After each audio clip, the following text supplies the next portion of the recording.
Hello friends, welcome back to Pawan Wagh academy और मैं हूं आपका इंग्लिश दोस्त परमेश्वर सराठे। दोस्तों, आज हम आगे बढ़ने वाले हैं यूनिट 3.3 के साथ, जो हमने ऑलरेडी शुरू किया है कल और जिसमें हमने कल वर्कशॉप वार्मिंग अप सेशन देखा।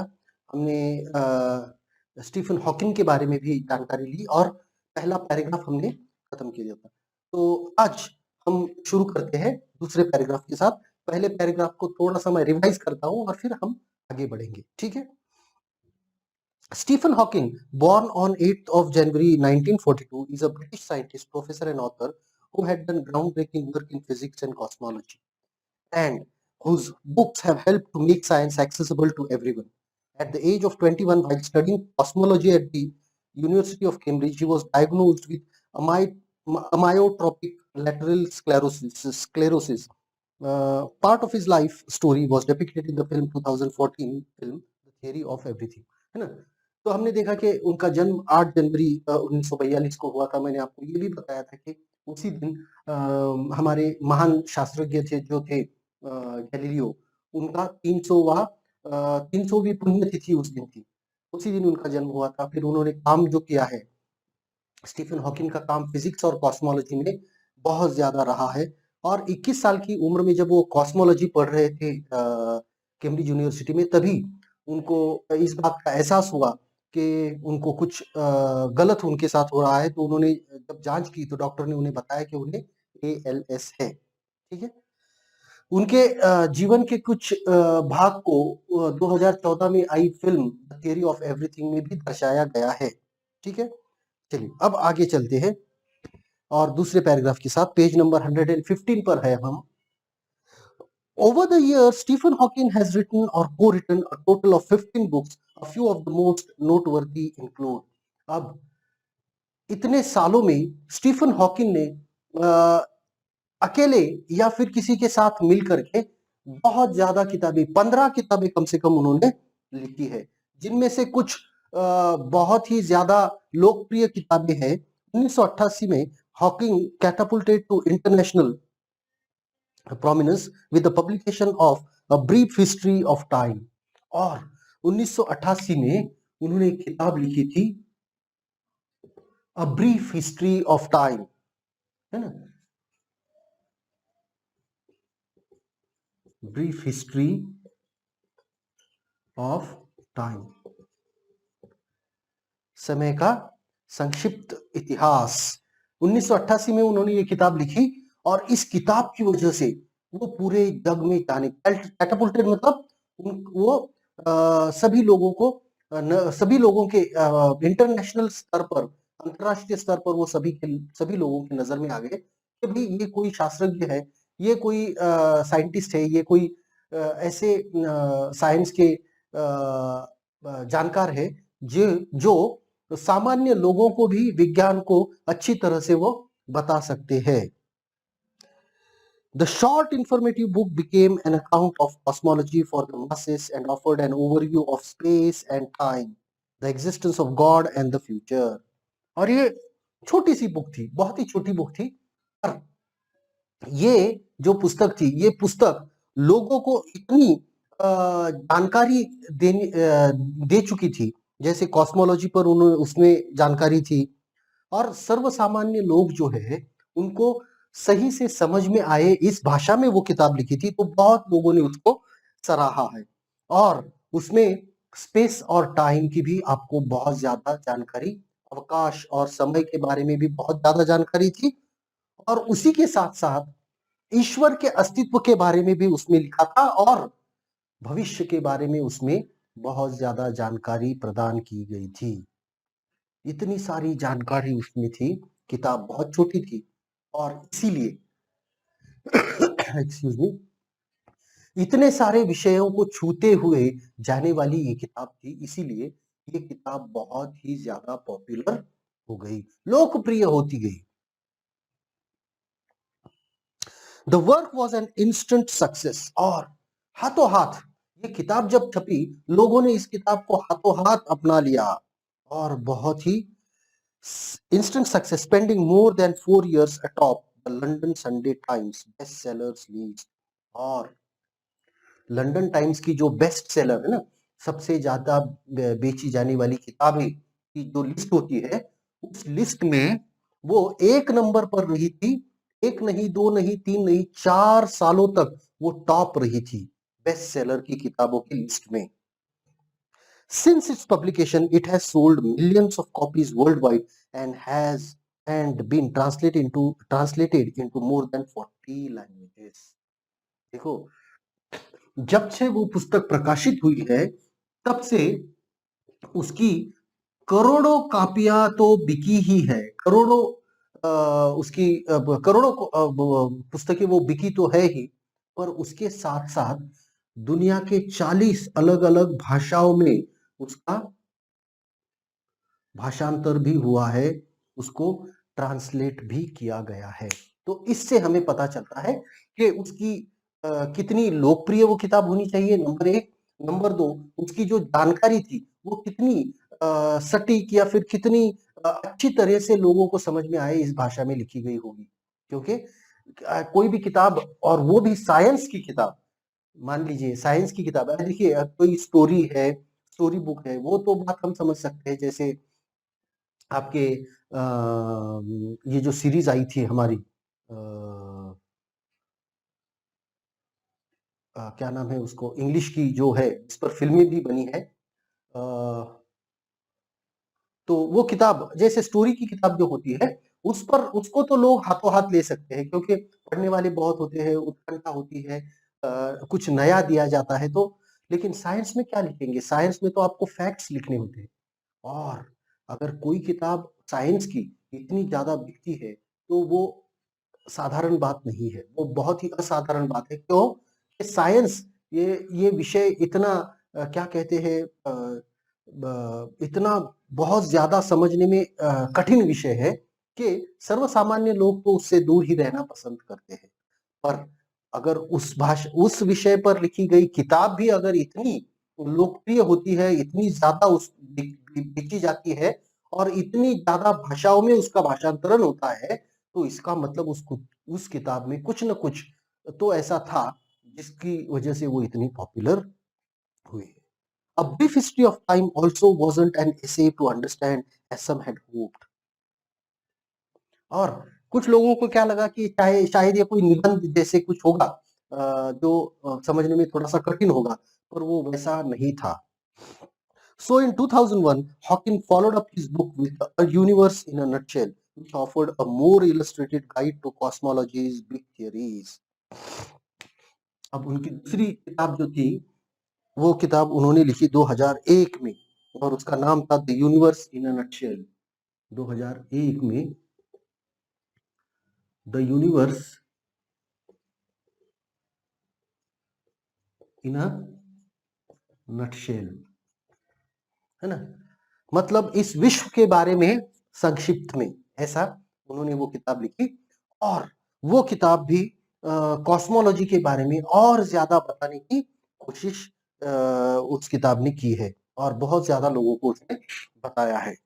In 2005, Hawking authored the even more accessible A Brief History of Time, which further simplified the original work's core concepts and touched upon the newest developments in the field like string theory. और फिर बाद में 2005 में उन्होंने अपनी यही किताब जो the brief history of time थी, उसको उन्होंने और भी आसान कर दिया, है ना। उसके जो कॉन्सेप्ट थे, उसके जो कुछ भी उन्होंने उस किताब में लिखा था, उसमें दो कुछ चीजें थोड़ी सी समझने में थोड़ी सी मुश्किल थी, उसको और भी आसान भाषा में उन्होंने बताया, और उसी के साथ साथ कुछ नई चीजें उसमें डाल दी, जैसे कि स्ट्रिंग थियरी वगैरह, और उसको और भी उन्होंने अच्छा किया, और उसको और भी आसान समझने में आसान बनाने की कोशिश उन्होंने की। Together, these three books, along with Hawking's own research and papers, articulate the physicist's personal search for science holy grail. Holi ग्रेल क्या होता है, ये पहले हमें समझना है ना। इसको हम कहेंगे दैवी प्याला, या फिर प्याला नहीं तो उसको हम कहेंगे कुछ कटोरा है ना, दैवी कटोरा है ना। अब ये क्या है, होली ग्रेल क्या है? देखिए एक आख्यायिका है कि यीशु ख्रिस्त है ना, यीशु ख्रिस्त जब उनको फांसी पर लटकाया गया, उस क्रॉस पर उनको लटकाया गया था, उसके पहले जो उन्होंने खाना खाया था वो लास्ट सपर उसको कहा गया है ना। पता नहीं आपको आपको पता आप कर सकते हो पता, लास्ट सपर। और उस लास्ट सपर के समय उन्होंने इस जिसमें खाना खाया था, जिस ग्लास में या जिस प्याले में उन्होंने पिया था पानी वगैरह, वो जो प्याला है, वो जो है, उसको कहा जाता है होली ग्रेल। अब ये जो चीज है, दुनिया इतनी बदलती गई, लेकिन बहुत जगहों पर ऐसा कहा जाता है कि वो प्याला मिला। तो इस प्याले की खोज में बहुत सारे लोगों ने अपना जीवन लगा दिया था कि ये कहाँ पर है, कहाँ पर मिलेगा। तो एक वक्त ऐसा था इस दुनिया में जब इस प्याले की खोज में सारी की सारी दुनिया एकदम उत्कंठा में थी, है ना। जैसे है ना, कोई कोई चीज हमें मिल रही है ना, इस तरह से। तो ऐसे ही स्टीफन हॉकिंग जो थे, उन्होंने जो किताबें लिखी है, इन 3 किताबों की वजह से उन्होंने अपने जीवन का एक ध्येय जो है वो है होली ग्रेल। होली ग्रेल मतलब कुछ पाना, है ना। होली ग्रेल का यहाँ पर मतलब होगा टू अचीव और अर्न समथिंग, है ना, to pursue something very eagerly, pursue something, है ना। कुछ किसी चीज के पीछे एकदम क्या कहते हैं, पूरे ताकत के साथ पड़ जाना कि मुझे इसके बारे में पूरी जानकारी चाहिए ही चाहिए, है ना। तो उस तरह से, तो हम इस किताबों की वजह से, ये तीनों जो किताबें उन्होंने लिखी है, उन्होंने जो कुछ संशोधन किया है, उन्होंने जो कुछ भी पेपर्स लिखे हैं, इन सभी को जब अगर हम एक बार ठीक से देख ले तो हमें पता चलता है कि उनके जीवन का उद्देश्य क्या रहा है, उनके जीवन का होली ग्रेल क्या रहा है। A single unifying theory that can combine cosmology, the study of the big, with quantum mechanics, the study of the small, to explain how the universe began. और उनके जीवन का उद्देश्य एक ही रहा है, और वो उद्देश्य है टू कंबाइन कॉस्मोलॉजी, है ना, combine cosmology with quantum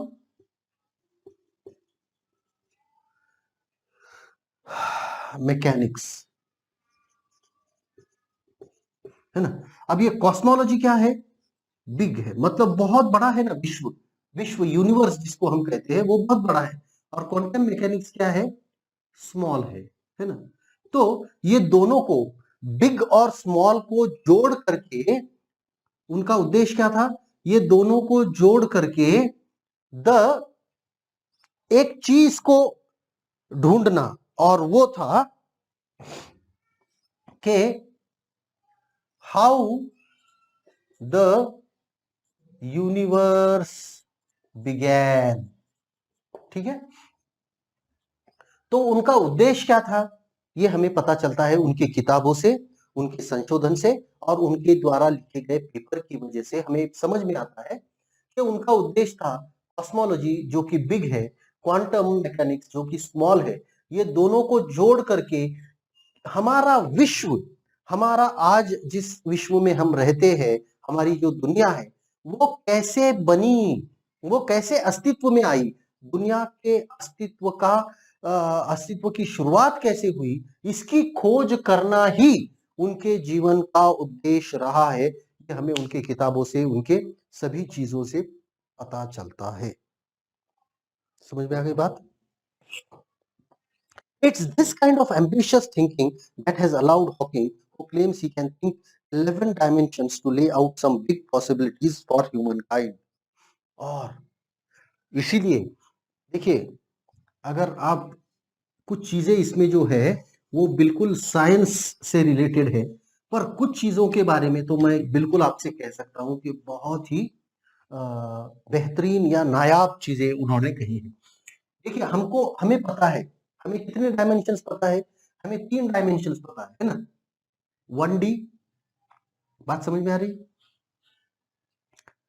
2D, 2D मतलब क्या है? देखिए, बोर्ड है ना, ये या पेपर जो होता है उसको दो डायमेंशंस होते हैं, लेंथ एंड ब्रेड्थ, है ना?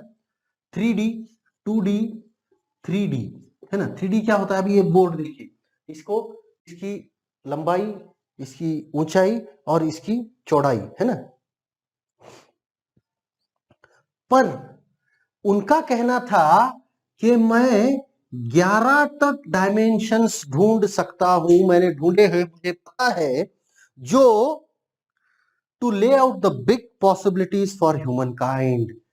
ये जो डायमेंशंस मैंने ढूंढ कर निकाले, ऐसा वो कहते थे कि मुझे 11 डायमेंशंस पता है जो मानव के जीवन को बहुत ज्यादा आसान बनाने की और हमें मदद करेंगे, ऐसा वो कहते हैं। अब देखिए, बहुत ही अलग किस्म की चीज है। He is convinced that the time travel is possible. और इतना ही नहीं, उनका ये भी मानना था कि टाइम ट्रेवल भी पॉसिबल है। अब मुझे पता नहीं आप में से कितने लोगों को टाइम ट्रेवल का कॉन्सेप्ट पता है, पर यहाँ पे थोड़ा छोटे से संक्षिप्त में मैं आपको एकदम कम शब्दों में यहाँ पर बताना चाहूंगा। What is time travel? Time travel, है ना? देखिए, आज हम हैं 2021 में, ठीक है? कल आएगा 2022, गया जो गुजरा साल है वो है 2020। तो हम क्या मानते हैं? हम मानते हैं कि time is a linear concept, है ना? हम क्या मानते हैं? हम मानते हैं कि टाइम एक लीनियर कॉन्सेप्ट, लीनियर मतलब एक लाइन की तरह है ना? मतलब 2020 चला गया है तो चला गया है, वो खत्म हुआ है, और 2021 शुरू है। 2021 चला जाएगा, 2022 आएगा, है ना? मतलब जो गुजर चुका है वो चला गया है, वो खत्म हुआ है, और जो आने वाला है वो अभी अस्तित्व में नहीं है, ऐसा हम मानते हैं। पर कुछ साइंटिस्ट लोग, अभी ये स्टीफन हॉकिंग भी मानते हैं कि time is not a linear concept, it is a ever repeating, वो ऐसे सर्कुलर कॉन्सेप्ट है, ऐसा वो मानते हैं 2021। और जैसे ही हम कहते हैं कि ये सर्कुलर कॉन्सेप्ट है, मतलब यहाँ पर ये होता है कि 2020 भले ही चला गया है, पर वो खत्म नहीं हुआ है, वो अभी भी अस्तित्व में है, ऐसा वो मानते हैं। इसीलिए उनका मानना है कि मैं अगर चाहूं तो मैं 2020 में भी जा सकता हूं, मैं 2022 में भी, 22 में भी जा सकता हूं। इसको कहते हैं time travel, travelling in any given time, है ना? कोई भी शतक में, मतलब मुझे अगर 7वीं शतक में जाना है तो देखिए, अगर आप H G Wells, time machine, है ना, एच जी वेल्स नाम के जो लेखक है, उनके द्वारा लिखी गई किताब है एक टाइम मशीन, है ना? अब ये टाइम मशीन क्या होती है? ये टाइम मशीन एक ऐसी मशीन है जो आपको किसी भी वक्त में ले, जिसको आपको सेट करना होता है कि कौन से वक्त में आपको जाना है, और वो मशीन फिर आपको उस वक्त में लेकर के जाती है, ठीक है? तो ये कॉन्सेप्ट है, ये ऐसे शास्त्रज्ञ जो दुनिया के बड़े-बड़े साइंटिस्ट हैं, वो ऐसी नायाब चीजें ढूंढ करके निकालते हैं, और उसकी वजह से क्या होता है, कुछ चीजें हमारे जीवन में उसी तरह से हमको मिलती है ना? तो उनका मानना है, स्टीफन हॉकिंग मानते हैं कि time travel is of course possible, and that humans may indeed colonise other planets in the future. और उनका ये भी मानना है, टाइम ट्रैवल तो पॉसिबल है, मतलब दोनों तरीके से उनका मानना है कि टाइम और स्पेस दोनों में भी ह्यूमन बींग्स का बहुत ज्यादा क्या कह सकते हैं, डोमिनेशन है। वो ह्यूमन बींग्स जो है वो दोनों चीजों को बहुत अच्छी तरह से डोमिनेट करते हैं, मतलब उनका वर्चस्व उस पर है, ऐसा वो मानते हैं। क्योंकि उनका कहना है टाइम ट्रैवल पॉसिबल है, और उनका ये भी मानना है कि स्पेस भी पॉसिबल है। स्पेस में कहीं पर भी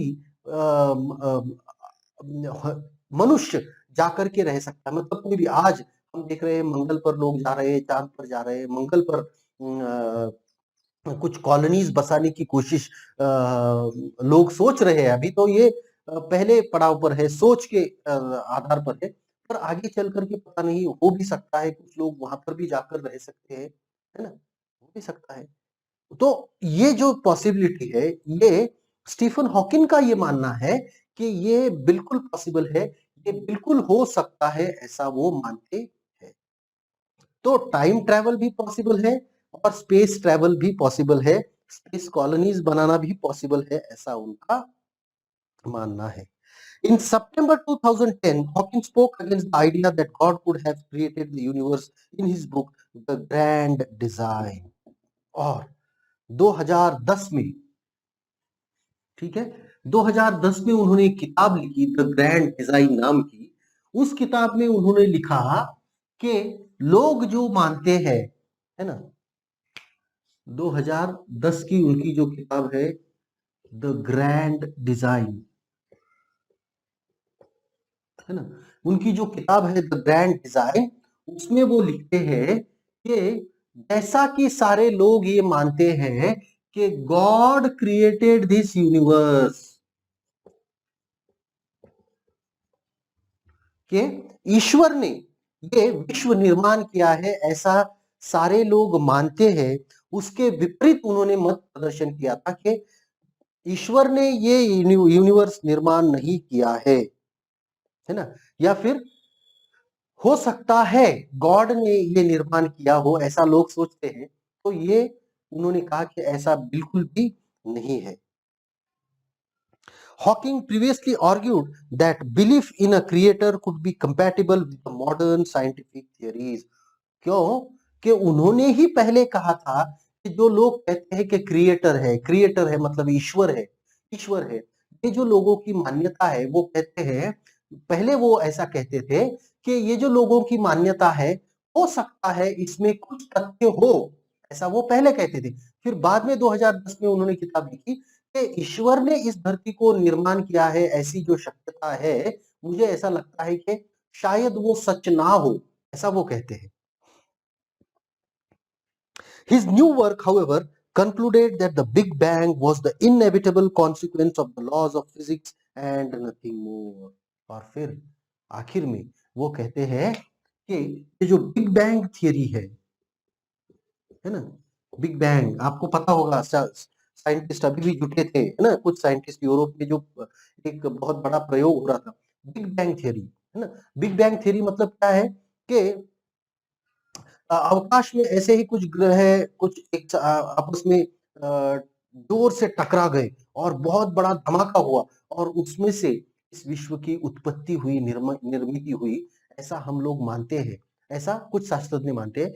तो उसी मान्यता को स्टीफन हॉकिंग भी दोहरा रहे हैं, उसी मान्यता को वो कहते हैं कि ये जो हुआ है ये फिजिक्स की वजह से हुआ है। तो उनका मानना है कि विश्व के निर्मित के पीछे भी फिजिक्स है, ऐसा वो यहाँ पर अपनी किताब में मानते हैं। इनएविटेबल मतलब इसको, इसकी कोई दो राय ही नहीं है, इसमें कोई दो राय नहीं है कि उसके पीछे यही चीज है, ऐसा वो मानते हैं। His new works, Consequence of the Laws of Physics and Nothing More, because there is a law such as gravity, the universe can and will create itself from nothing.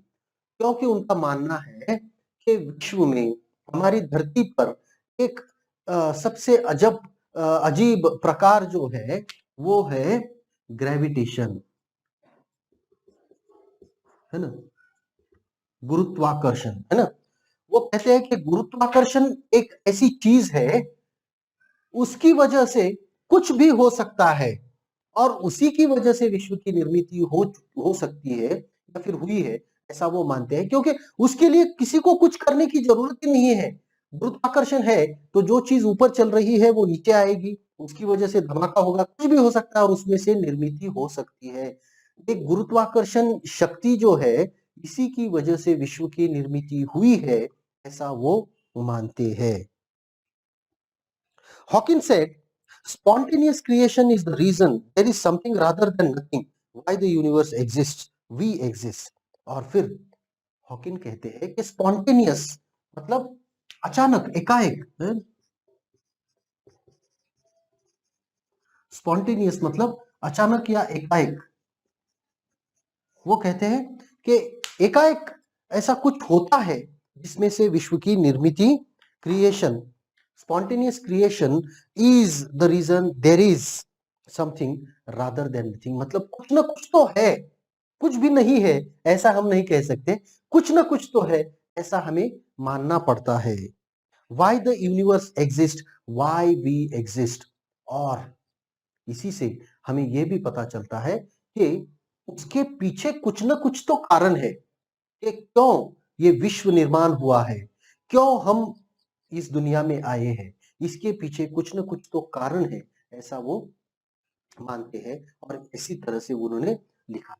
तो उनका मानना है कि हो सकता है कि ये विश्व की निर्मित भगवान ने ना की हो और इसकी निर्मित किसी बिग बैंग थियरी से, फिजिक्स की वजह से हुई हो, और उसमें से ही क्योंकि ये बिग बैंग के लिए कुछ बहुत अलग चीजों की जरूरत नहीं है ना। अपने आप सभी ग्रहों को अपना एक गुरुत्वाकर्षण है, उस गुरुत्वाकर्षण की वजह से ही ये बिग बैंग हुई है और बिग बैंग की वजह से ही इस विश्व की निर्मित हुई हो सकती है, ऐसा वो कहते हैं। और इसीलिए वो कहते हैं कि इसी स्पॉन्टेनियस, एकाएक अचानक से जो तब्दीली आई, जो बदलाव हुए, जो निर्मित हुई, उसके पीछे हमें ये लगता है कि कुछ ना कुछ तो है ना, कुछ ना कुछ तो है, कुछ भी नहीं है ऐसा हम नहीं कह सकते। क्यों इस विश्व की निर्मित हुई, उसके पीछे कुछ ना कुछ है। क्यों हम इस दुनिया में आए, उसके पीछे कुछ ना कुछ है। तो हम ये कह सकते हैं कि कुछ ना कुछ तो है, कुछ भी नहीं है ऐसा हम बिल्कुल नहीं कह सकते, ऐसा वो कहते हैं। ठीक है, तो रुकते हैं यहाँ पर, अगली वीडियो में आगे बढ़ेंगे। आशा करता हूँ ये वीडियो आपको पसंद आया होगा। पसंद आया है तो लाइक जरूर कीजिएगा, दोस्तों के साथ शेयर कीजिएगा और पवन बाग एकेडमी को सब्सक्राइब करना मत भूलिएगा। Thank you very much. Good bye.